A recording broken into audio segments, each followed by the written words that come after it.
Welcome to the new tutorial of this playlist, Tutorials on Node.js and React.js for Beginners। हम start करने जा रहे हैं React.js। जो लोग कोडिंग के फील्ड में हैं वो जानते हैं कि React कितना पावरफुल जावास्क्रिप्ट का फ्रेमवर्क है और हम अपना फ्रंट एंड React.js में बनाएंगे। तो इस लेक्चर में हम सेटअप करने जा रहे हैं React.js को। तो हम स्टार्ट करते हैं काम। आगे बढ़ने से पहले कर लीजिए मेरे चैनल को सब्सक्राइब, क्योंकि React.js का कोई भी लेक्चर आपसे मिस नहीं होगा। अगर आप सब्सक्राइब कर लेंगे तो मेरी जहाँ पे प्रोफाइल फ़ोटो है इसको क्लिक कीजिए और साथ में जो सब्सक्राइब का बटन है इसको प्रेस कीजिए और जो ड्रॉप डाउन है उसको क्लिक कीजिए और ऑल को प्रेस कीजिए। तो आपको सारे ही नोटिफिकेशन मिलते रहेंगे। जितने भी लेक्चर अपलोड में करते रहूँगी वो सारे आप तक मिलते रहेंगे और आपका React.js का कोई भी लेक्चर मिस नहीं हो पाएगा। लास्ट लेक्चर में हमने सर्वर को रीस्टार्ट कर दिया था और अब API पोर्ट में जाके देखते हैं क्या दिख रहा है। तो हम ब्राउज़र में टाइप करते हैं localhost 3000/API/users। तो हम देख रहे हैं हमें सारे ही यूज़र्स यहाँ पे दिखाई दे रहे हैं। ये सारे यूज़र्स मैंने पोस्टमैन से बनाए थे बैकएंड की टेस्टिंग के दौरान। अब हम जाते हैं अपने कमांड प्रॉम्प्ट में और अभी मैं सर्वर डायरेक्टरी के अंदर थी तो मैं cd से आ गई बाहर। गिटहब यूज़र नेम में अपने दीपिका जोशी 1 में और गिटहब यूज़र नेम में मैं बनाती हूँ अपना रिएक्ट ऐप, जिसकी कमांड है npx create react app और साथ में जो भी ऐप है उसका नाम अभी यहाँ पे नाम दे देते हैं क्लाइंट, क्योंकि हमने बैकएंड का नाम दे दिया था सर्वर और फ्रंट एंड का दे रहे हैं क्लाइंट, क्योंकि हमारी फर्स्ट एप्लीकेशन है, फर्स्ट प्रोजेक्ट है, तो अभी हम इन जनरल नाम दे रहे हैं। आपको याद होगा सेकंड लेक्चर में मैंने बताया था कि हम बैकएंड को सर्वर साइड भी बोलते हैं और फ्रंट एंड को क्लाइंट साइड भी बोलते हैं। तो वही चीज़ हमने अभी इन जनरल नाम दे दिया है, क्लाइंट नाम दे दिया है फ्रंट एंड को। और हमने, आपको याद होगा, हमने सर्वर बनाया था बैकएंड के लिए, Node.js के लिए, जिसमें हमने express.js फ्रेमवर्क का यूज़ किया था और हम फ्रंट एंड के लिए यूज़ कर रहे हैं React.js का। और इंस्टॉलेशन में इसमें काफ़ी टाइम लगता है। अब देखिए धीरे धीरे पैकेजेस इंस्टॉल हो रहे हैं। React DOM, React scripts with CRA template, ये लिखा आ रहा है। धीरे धीरे इंस्टॉल होते रहेंगे, इसमें टाइम लगता है थोड़ा।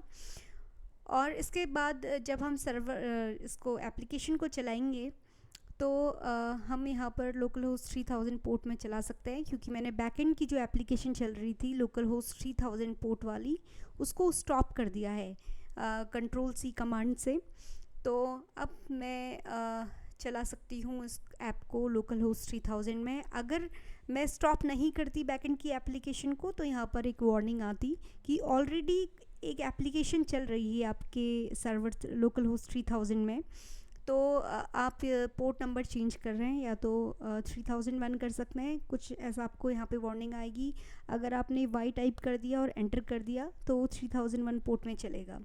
तो ये लगभग इंस्टॉल हो ही गया है और इंस्टॉल होने के बाद यहाँ पे आपको सजेशन भी देगा कि क्या कुछ कमांड बताएगा कि cd ये करो, ये आ गया। वी सजेस्ट यू, ये यहाँ पे लिखा आ रहा है, we suggest that you begin by typing cd client and npm start।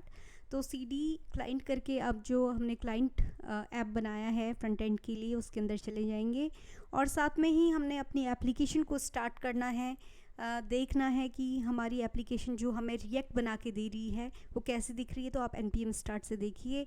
Create react npx create react app command से हमारा क्या बन के आ गया। अब हम अपने कमांड प्रॉम्प्ट में जाके देखते हैं कि एक वार्निंग आ रही है बेबल वाली।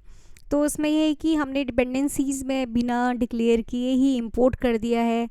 तो कुछ ऐसी हमारी आ रही है वार्निंग। तो हमें इस वार्निंग को फिक्स करना है, तो उसके लिए हम स्टैक ओवरफ्लो की हेल्प लेंगे। स्टैक ओवरफ्लो में सर्च करने से पहले सबसे पहले हम देख लेते हैं हमारे डॉकर कंटेनर को, क्योंकि ये स्टॉप हो गया है तो उसको रन करा लेते हैं। तो docker ps-a कमांड से देखते हैं कंटेनर आईडी की कौन सा हमारा कंटेनर रन हो रहा है और उस कंटेनर को रीस्टार्ट करने की कमांड है docker restart और कंटेनर की आईडी।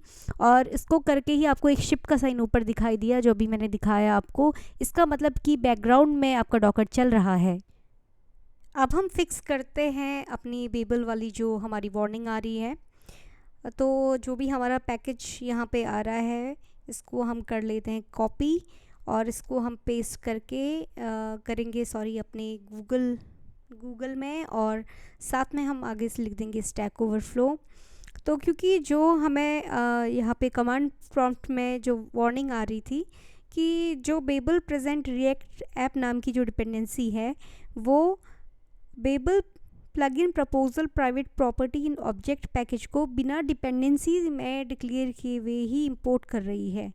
तो ये जो वार्निंग आ रही थी, तो उसके लिए हम स्टैक ओवरफ्लो की हेल्प लेते हैं, देखते हैं लोगों ने क्या सजेशन दिया है, क्योंकि उन लोगों को भी यही वार्निंग आ रही होगी, उन लोगों ने कैसे फिक्स किया। और कोडिंग में ऐसे ही किया जाता है, सर्च करके ही हम अपनी प्रॉब्लम को सॉल्व करते हैं। और स्टैक ओवरफ्लो बहुत ज़्यादा हेल्पफुल होता है इन सब में, क्योंकि रियल लोगों के जो एक्सपीरियंस होते हैं, जो रियल उनकी प्रॉब्लम्स होती है, वो यहाँ पे वो रिज़ॉल्व हो जाती है।